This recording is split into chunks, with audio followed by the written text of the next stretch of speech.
이제 하나님 말씀 보겠습니다. 하나님 말씀은 마태복음 1장 18절부터 25절 말씀인데요, 우리 다 같이 함께 읽도록 하겠습니다. 예수 그리스도의 나심은 이러하니라.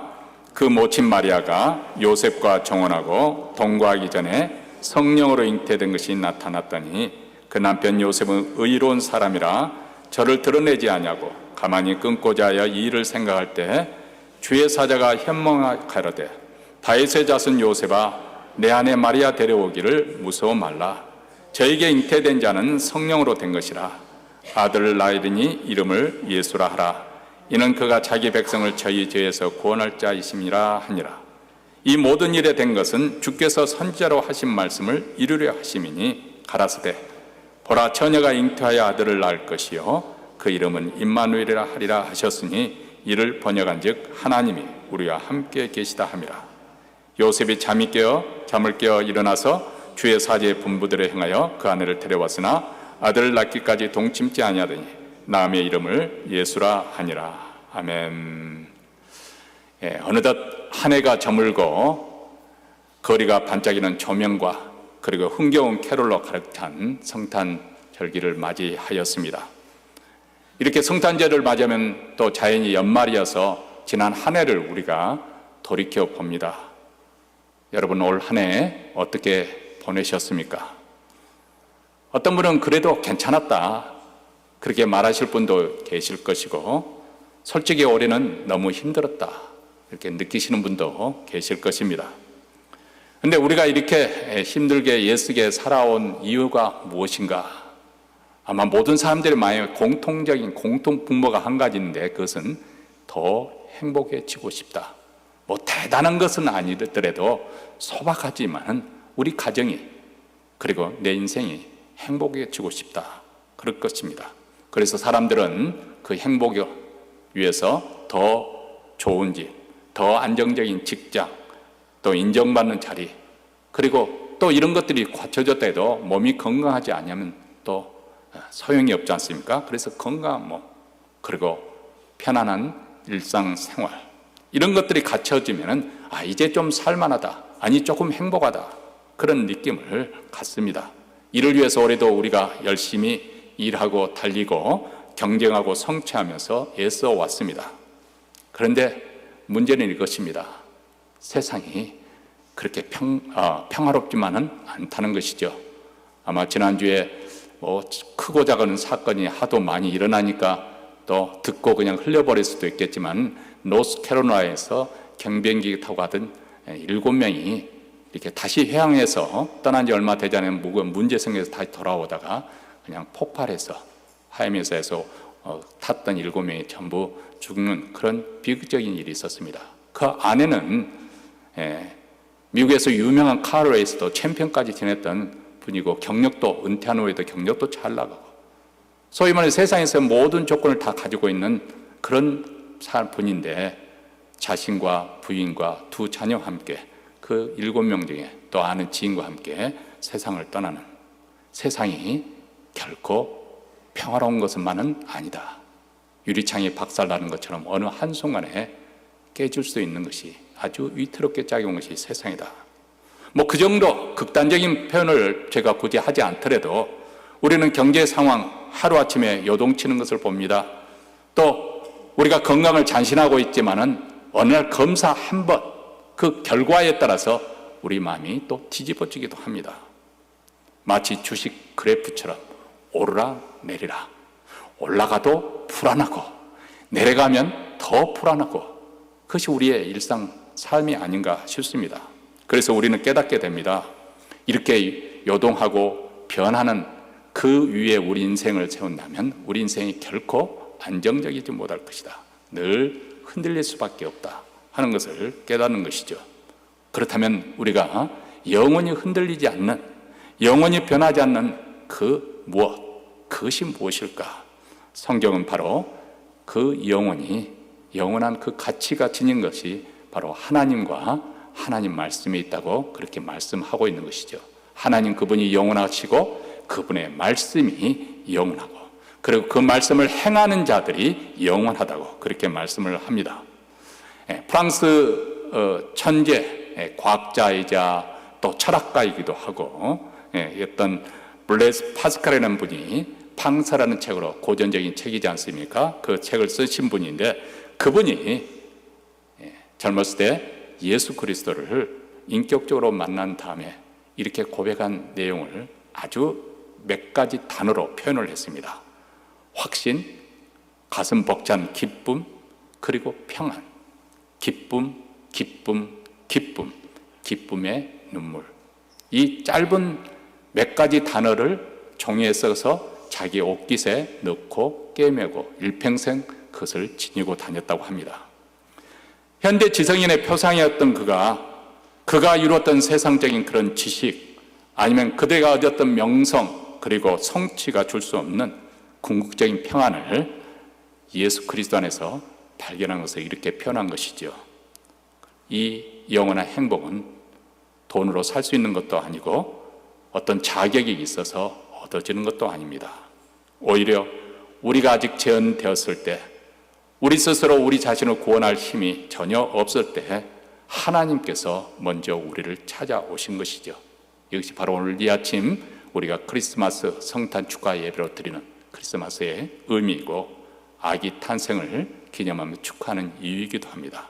자칫 잘못하면 우리는 크리스마스 캐롤, 그리고 산타클로스와 선물, 파티, 콘서트, 공연들 이런 것으로 설렘과 흥분 속에서 이 주간을 보내면서 진정 크리스마스의 의미가 무엇인지 잊어버리고 지나칠 수가 있습니다. 그래서 오늘 이 아침에 이렇게 혼란스럽고 불안정한 시대에 사는 우리에게 정말 우리를 확고하게 확실하게 붙잡아 줄 수 있는 세 가지 크리스마스 진정한 의미를 말씀을 듣기를 원합니다.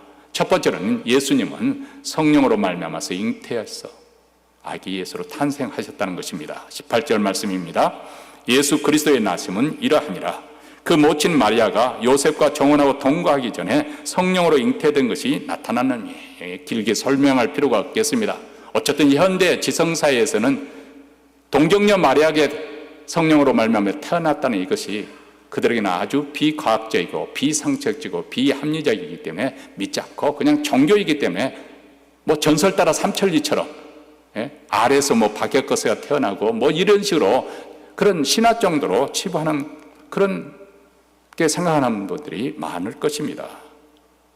그럼에도 불구하고 성령으로 말미암아 아기 예수가 잉태되었다는 이 말씀은 우리 기독교 신앙에서 양보할 수도 없고 포기할 수도 없는 아주 핵심적인 진리입니다. 여러분, 우리가 목걸이를 하지 않습니까? 그 목걸이 하나 좀 흠집이 갔다고 그것을 떼내면 어떻게 될까요? 나머지 그 목걸이만 있다고 해서 목걸이가 됩니까? 될 수 없는 거죠. 그와 마찬가지로 기독교의 진리나 이 교리, 신앙적인 진리는 황금 사슬처럼 긴밀하게 서로 연결되어 있기 때문에 만약 우리가 동정녀 탄생, 성령으로 잉태됐다는 동정녀 탄생의 이 진리를 부정하면 나머지 기독교 신앙은 줄줄이 다 무너지고 맙니다. 아주 밀접한 관계가 있기 때문에 그렇습니다. 왜냐하면 만약에 예수님이 성령으로 말미암아 잉태됐다는 이것을 부정해버리면 하나님과 우리 사이에 무한하신 무한자라고 하시는 칭하는 창조주 하나님과 죄인인 우리 인간사를 이어줄 수 있는 중보자가 없기 때문에 그렇습니다. 사실 왜 하나님께서 이렇게 이해하기 어렵고 받아들이기 어려운 이런 특별한 방법으로 아기 예수를 탄생하게 하셨을까? 그 이유는 우리 인간을 구원해 주실 분은 우리가 똑같은 성정을 가진 사람이기도 했지만은 우리와는 또 다른 분이어야만 하기 때문에 그렇습니다. 그분은 마리아를 통해서 육신을 입고 우리 인간의 몸으로 오셨기 때문에 우리와 똑같은 100% 인간으로 이 땅에 오셨습니다. 그렇기 때문에 100% 인간으로 오셨기 때문에 우리의 아픔과 슬픔, 우리의 즐거움, 우리의 고통, 그 모든 것을 다 그분 또한 경험하시면서 우리를 이해할 수 있고 우리 인생의 문제도 하나님 앞에 구할 수가 있는 것이죠. 동시에 그분은 그럼에도 불구하고 성령으로 말미암아 잉태했다. 이 말은 호적으로 보면은 아기 예수는 아버지가 요셉이지 않습니까? 어머니가 마리아고 요셉이잖아요. 그런데 그 아버지 요셉의 그 핏줄로 온 것이 아니라 더 거슬러 나가면 아담의 그 후손으로 오신 것이 아니라 성령으로 말미암아서, 하나님이신 성령으로 말미암아서 잉태되었다. 이 말은 인간의 혈통을 따라서 아담의 후손으로서 죄성을 가지고 있지 않았다. 그분은 죄가 없으신 분이시다. 우리 인간과 100% 똑같이 있었지만 그분은 100% 신성을 가지고 이 땅에 오셨기 때문에 죄가 없으신 분이시다. 왜 이것이 중요할까요? 왜냐하면 만약에 예수님이 요셉의 핏줄을 타고 왔다고 한다면 그 또한 아담의 후손으로서 죄인일 수밖에 없습니다. 근데 죄인이 어떻게 또 다른 죄인인 우리를 구원할 수 있겠어요? 그가 흘린 피는 죄의 피인데, 죄인의 피인데 그 피가 어떻게 우리 죄를 속할 수가 있겠습니까? 그런데 예수님은 죄가 없으신 분이로, 그래서 우리를 대신해서 십자가의 대속제물, 우리를 대신해서 속죄 제물로 죽으신 것입니다. 그렇기 때문에 예수님의 탄생은 그분이 유일한 중보자이신 것을 말씀해 주고 있는 것이죠. 두 번째로 예수님은 우리를 죄에서 구원하기 위해서 오셨습니다. 2절 말씀에 아들을 낳으리니 이름을 예수라 하라. 이는 그가 자기 백성을 저희 죄에서 구원할 자이심이라 하니라. 예수란 말은 헬라어에서 말입니다. 예수. 근데 히브리 말은 예수와 여호수아, 예수와 자슈아. 영어는 좀 발음이 좀 다르죠. 자슈아 그리고 예수를 지저스 그렇게 발음을 하는데 헬라 원어 성경에는 예수는 맞습니다. 우리 한글에 예수 하는 것처럼 예수 그렇습니다. 이 뜻은 뭐냐면 하나님은 나의 구원, 하나님은 구원자이시다. 그런 뜻입니다. 예수께서 이 땅에 오신 목적은 분명합니다. 그것은 우리 인생의 모든 문제의 근원, 이 결핍불에서 오는 근본적인 문제, 바로 죄의 문제를 해결하기 위해서, 아니 죄로부터 우리를 건져주시기 위해서 오셨습니다. 아무리 우리가 이 세상에 잘 나가 돈을 많이 벌고 높은 지위에 오르고 건강을 지켜도 그러나 인간의 내면 속에 있는 불안함과 공허함과 그리고 궁극적으로 죄의 문제를 해결하지 않으면 아무 소용이 없습니다. 죽음의 문제가 해결되지 않는 것이죠. 우리는 때로는 우리 인간의 결핍 때문에 자기 자신을 실망하고 자기 자신을 자책을 하고 타인을 또 시기하고 또 미워하고 관계를 파괴하고, 근데 이렇게 살아가는 그 모든 뿌리가 어디서부터 오는 거예요? 죄의 문제입니다. 결국 이런 죄의 굴레에서 평생을 벗어나지 못하고 절망적인 끝을 맺는 것이 보통 세상 사람들이 살아가는 아담의 후예로 살아가는 사람들의 모습입니다. 그런데 성탄절은 바로 이 사실을 직시하게 하는 것이죠. 나는 구원이 필요한 사람이다. 그래서 이 메시아신 예수 그리스도께서 나를 구원하기 위해서 오신 구세주이시다. 이 고백만이, 그 구세주를 영접하는 그 고백만이 우리에게 진정한 자유와 해방을 주는 것이죠. 예수님은 우리의 어떤 조건이나 환경 더 잘 살아보게 하려고 그렇게 바꾸려고 오신 분이 아니라 우리 존재 자체를 새롭게 하시러 오신 구원자이십니다. 우리를 죄 가운데 해방시켜 주셔서 우리를 하여금 새로운 존재로 새 출발이 있도록, 새로운 출발을 할 수 있도록 하시는 구세주로 이 땅에 오신 것입니다. 마지막 세 번째로 예수님은 임마누엘로 오셨다고 말씀합니다. 23절 우리 다 같이 읽겠습니다. 보라, 처녀가 잉태하여 아들을 낳을 것이요 그 이름은 임마누엘 하리라 하셨으니 이를 번역한즉 하나님이 우리와 함께 계시다. 아마 바쁜 일상 속에 현대인들이 가장 많이 느끼는 감정이 무엇일까?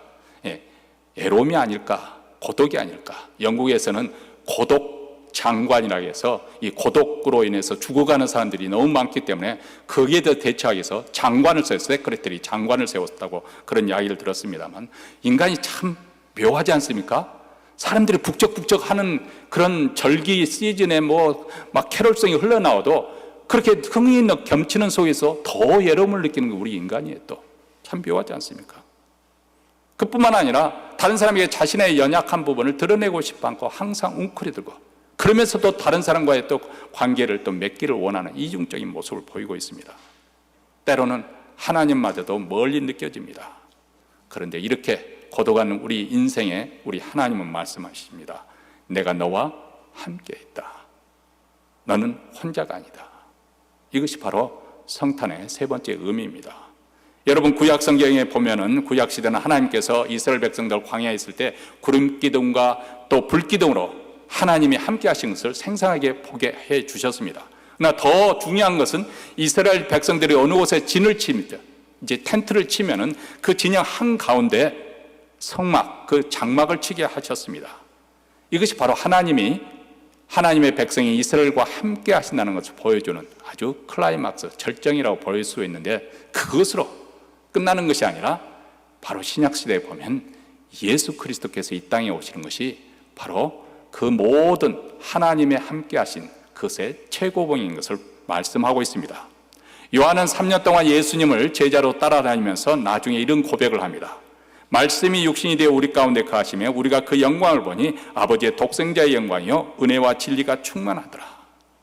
하나님의 말씀, 로고스, 말씀으로 이 우주 만물을 창조하신 하나님의 그 말씀이 육신이 되어서 인카네이션해서 이 땅에 왔는데 우리 가운데 거하셨다.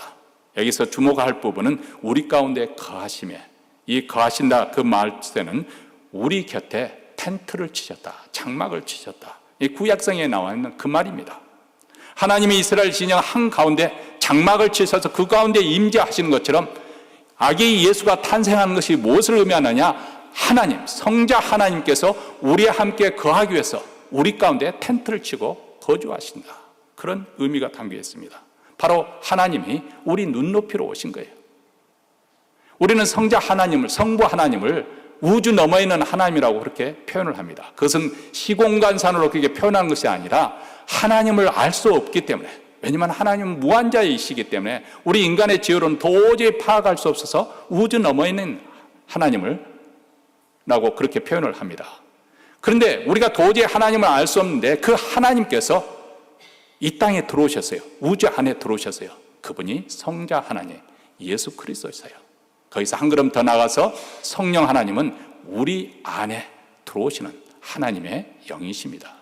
어쨌든 성자 하나님은 하나님의 임재를 보여주는 아주 놀라운 그런 기쁜 소식입니다. 그것도 우리를 군림하기 위해서, 왕으로서 지배하기 위해서 오신 것이 아니라 우리를 위해서 십자가까지 지는 종의 모습으로 이 땅에 오셨습니다. 임마누엘, 하나님이 우리와 함께 하신다. 이 말은 너는 더 이상 혼자가 아니다. 내가 너와 함께한다. 너희를 결코 그와 같이 내버려 두지 않는다. 그것을 보여주는 임마누엘, 하나님의 선언입니다. 옛적 이스라엘 백성들도 바벨론 포로 생활을 되었을 때 큰 혼란과 혼동을 맞이했습니다. 그들이 믿고 의지했던 율법이 무너지고 성전이 무너지고 우리가 하나님의 백성이란 선민들이 포로가 되어서 끌려가고 죽고 이런 상황 속에서 하늘이 무너지는 그런 경험을 했습니다. 그런 가운데 신학적으로 놀라운 혼란이 왔습니다. 과연 하나님은, 우리가 믿었던 하나님은 정말 위대하신 분인가? 전능하신 분인가? 혹시라도 바빌론들이 믿는 말뚝신이 우리 여호와 하나님보다 더 우세하기 때문에, 우월하기 때문에 우리가 포로당한 것이 아닌가? 하나님은 정말 살아계시는 것일까? 그분이 우리를 돌봐주시는 걸까? 신학적으로 혼란과 혼동이 왔습니다. 이렇게 고난의 용광로 속에 있을 때 하나님께서는 그들에게 새로운 소망을 주시지요. 메시아가 오실 것이라는 약속, 그것이 바로 임마누엘 신앙의 가장 중심되는 것입니다. 2025년 한 해를 지나면서 우리는 많은 좌절과 고난을 경험했을지 모릅니다. 때로는 우리는 하나님이 정말 나와 함께 하시는 것일까? 나를 버리시는 것은 아닐까? 그런 의문이, 그런 회의감이 들 수도 있을 것입니다. 그런데 우리의 믿음은 눈에 보이는 그 어떤 조건, 환경을 가지고 우리는 그 믿고 근거하는 것이 아니고, 비록 받을 자격이 없지만은 하나님께서 우리에게 먼저 찾아오셨다는 이 하나님의 변함없는 사랑, 그것을 근거하고 있는 것이죠. 죄 없으신 중보자로, 그리고 우리를 죄 가운데 구원해 주신 구세주로, 그리고 영원히 함께 거하시는 임마누엘로 아기 예수가 탄생하신 것입니다. 이것이 바로 하나님의 크리스마스 놀라운 선물인 것이죠. 사랑하는 성도 여러분, 성탄절은 우리가 하나님께로 올라가는 날이 아니라 하나님께서 죄인인 우리를 만나시기 위해서 낮고 천한 가장 밑바닥까지 내려오신 날입니다. 그분이 오늘 여러분의 그 고통의 현장 속에 텐트를 치시고 함께 거하시는 것이죠. 잠시 분주함을 멈추고 우리 마음을 두드리시는 성령의 음성을 들으시기 바랍니다. 우리 주님께서 하늘로 승천하시며 성령을 보내시기 전에 우리에게 약속하신 말씀이 있습니다. 볼지어다 내가 세상 끝날까지 너희와 항상 함께 있을지어다. 이렇게 약속해 주셨습니다. 이 크리스마스 참된 의미를 우리 모두 다 마음에 새기고 더 영적으로 풍성하고 부유한 충만된 성탄절기가 되기를 주의 이름으로 축원합니다. 기도하십시다. 하나님 아버지 감사합니다. 오늘 다시 한번 이렇게 흥청거리는 세상의 상업적인 그런 성탄절에 크리스마스의 진정한 의미를 우리가 새겨보지 못하는 보내기 아쉬운데 하나님께서 오늘 우리에게 말씀하셨습니다. 성령으로 잉태하셔서 우리의 중보자가 되시고 우리 죄를 건져주실 구세주가 되시고 우리와 함께할 임마누엘로 이 땅에 오셨습니다. 하나님, 이제 연말을 맞이해서 자칫 예수 그리스도의 영광, 그분을 아는 지식에서 우리가 그동안 게을렀던 것을 탄식하며 돌이키며 새해에는 더 주님을 아는 지식 속에 부유하고 풍성해져서 이 예수 그리스도로 인해서 세상의 어떤 고난과 시련을 만나도 다시 또 일어날 수 있고 다시 도전할 수 있고 다시 힘을 낼 수 있는 그러한 새해가 되기를 간절히 원합니다. 성령께서 우리 눈을 열어주셔서 복되신 예수 그리스도를 바라보게 하시고 그분을 더 뜨겁게 사랑하는 새해가 되게 하여 주시기를 원하고 우리 구주 예수 그리스도 이름으로 기도합니다. 아멘.